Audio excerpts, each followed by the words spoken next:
Kim નદીમાં ઘોડાપૂરની સ્થિતિ જોવા મળી રહી છે। કિમ નદીમાં વરસાદી પાણીની ભરપૂર આવક થતા માંગરોળના મોટા બોરસરા ગામનો બ્રિજ નદીના પાણીમાં ગરકાવ થઈ ગયો। કિમ ગામ તરફથી નેશનલ હાઈવે 48 પર જવા અને કોસંબા તરફ જવા માટે મોટા બોરસરાનો આ શોર્ટકટ છે।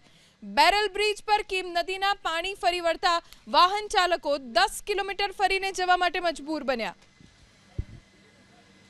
સવારથી સુરત જિલ્લાના ઉપરવાસમાં એટલે કે વાલિયા તાલુકાની અંદર અને સુરત જિલ્લાના માંડવી અને મંગરોળ તાલુકાની અંદર જે રીતે સતત વરસાદ વરસી રહ્યો છે અને જેને લઈને 3 તાલુકામાંથી વહેતી કિમ નદીની અંદર છે તે ભરપૂર પાણીની આવક થઈ છે। હાલ આપણે મંગરોળ તાલુકાના મોટા બોરસરા ગામે છે અને દ્રશ્યમાં જે રીતે જોઈ શકાય છે કે નેશનલ હાઈવેને 48ને જોડતો આ એક હાઈ બેરલ બ્રિજ છે, જેની પર હાલ છે તે કિમ નદીના પાણી છે તે ફરી વળ્યા છે અને જેને લઈને આ માર્ગ છે તે બંધ કરવામાં આવ્યો છે। ખાસ કરીને સામેની તરફ પણ દ્રશ્યોમાં જોઈ શકાય છે કે જે વાહન ચાલકો રોજબરોજ છે તે આ માર્ગનો ઉપયોગ કરતા હોય છે તેમને ખબર નથી કે કિમ નદીમાં આટલું પાણી આવી ગયું છે, કેમ કે સુરત જિલ્લાની અંદર એટલો બધો વરસાદ નથી, ખાસ કરીને ઓલપાડ તાલુકાની અંદર એટલો બધો વરસાદ નથી અને જેને લઈને છે તે તમામ લોકો જે છે તે પાછા પરત જવા પર મજબૂર બની રહ્યા છે। હવે હાઈવે પર જવા માટે આ એક શોર્ટકટ માર્ગ હતો, પરંતુ પાણી ફરી વળતા હવે છે તે હાઈવે પર જવા માટે લગભગ વાહન ચાલકોને 10 કિલોમીટરનો ફેરાવો છે તે ફરવાની નોબત આવી છે।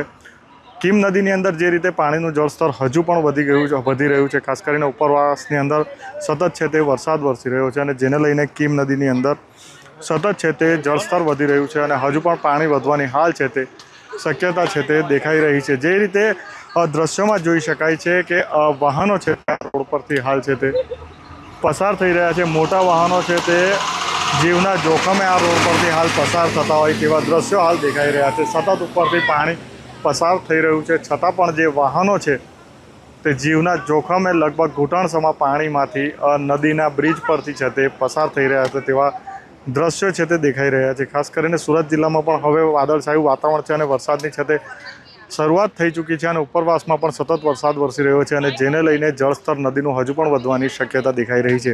ઇન્દ્રમલ શાહ, એબીપી અસ્મિતા, સુરત।